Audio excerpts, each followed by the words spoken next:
emang lagi fokus banget sama mamiku, sama Kianu, sama apa yang sedang saya kerjakan sekarang aja, kayak kajian, seminar gitu loh, nulis buku, kelarin-kelarin yang belum kelar lah. Jadi emang belum begitu saya tertarik gitu loh untuk dunia politik.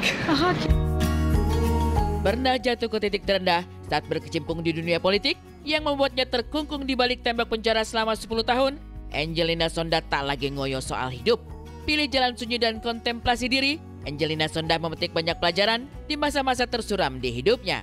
10 tahun terenggut kebebasan terpisah dari keluarga dan anak tercinta, Angelina Sonda sekarang ingin membayar tuntas waktu yang hilang bersama keluarga. Fokus beribadah, Angelina Sonda seperti masih ogah kembali ke kancah politik. Kalau sekarang tuh rumusnya cuma mengalir aja.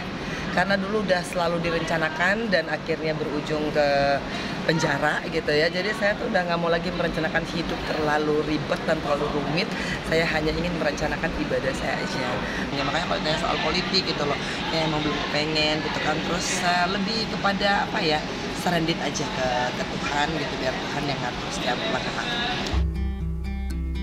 Belum berhasrat untuk kembali ke dunia politik, mungkinkah Angelina Sonda masih trauma karena dunia yang dulu diperjuangkan sedemikian rupa justru membawanya ke jurang kehancuran? Satu hal yang pasti, Angelina Sonda memilih mengalihkan energi untuk hal-hal yang bisa menginspirasi dan mendatangkan manfaat bagi banyak orang. Salah satunya adalah kisah perih seorang ibu yang terbelenggu rindu terpisah dengan sang anak di kurun waktu yang tak sebentar. Jadi emang kan pas waktu dari dalam tuh bukunya banyak banget yang belum aku finishing touch lah gitu. Jadi aku sedang membuat ya seperti mana ya yang mau duluan diterbitin gitu. Terus mana ya yang harus saya nggak omongin gitu kan. Jadi masih banyak sekali editing yang harus aku lakukan dan aku lagi fokus ke situ aja. Dan aku sedang menikmati aja membaca ya cerita-cerita aku dulu gitu kan. Aduh, makanya kalau ditanya kapan, aku tuh sekarang emang lebih tidak terencana ya kalau misalkan mau ngapa-ngapain gitu. Walaupun memang ada gitu loh, timeline-nya sih pasti ada. Maunya sih tahun ini mengeluarkan buku motivasi sama ceritanya aku. Ya. Jadi cerita soal, enggak cerita kenapa sampai aku di dalam penjara, terus apa enggak, tapi cerita lebih kepada bagaimana seorang ibu ketika terpisah dengan anaknya gitu ya. Jadi setiap kali kalau aku seminar atau aku ada kajian atau sharing, orang kan pengen, Mbak aku mau dong bukunya gitu. Karena biasanya lebih kepada tips and tricks bagaimana kita harus melalui hidup ini dengan ya tentunya dengan caranya aku pada saat itu. Mudah-mudahan kalau ada yang cocok gitu kan, mungkin bisa lah menjalaninya juga, walaupun nggak mungkin di copy paste kehidupan orang kan, cuman paling nggak ada beberapa penguatan dan cara-cara untuk keluar daripada rasa bersalah. Kisah pilu dan haru yang tertuang dalam buku bukan sekedar imaji. Ini adalah realita yang pernah dijalani Angelina sendiri.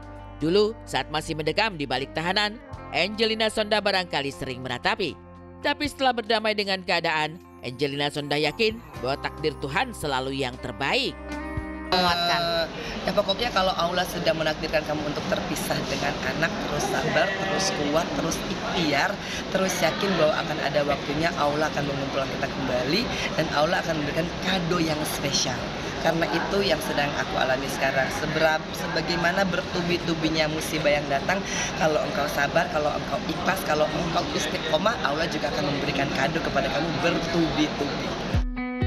Sebagai manusia dan orang tua, Angelina Sonda telah ditempa uji sedemikian rupa.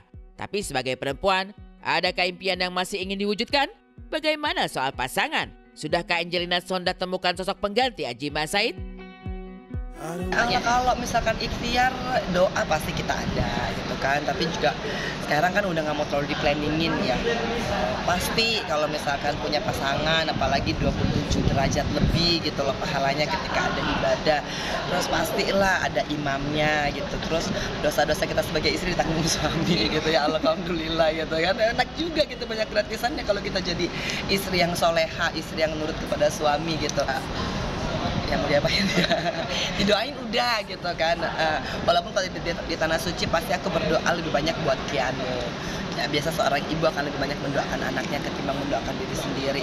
Ya Allah, kasih terus rasa syukur itu dalam hatiku, rasa untuk puas dengan apa yang Engkau berikan, rasa untuk tidak mengeluh dengan apa yang mungkin gak enak tapi sebenarnya enak nanti ujungnya. Jadi ke situ-situ aja bolak-balik tawaf, bolak-balik itu mintanya.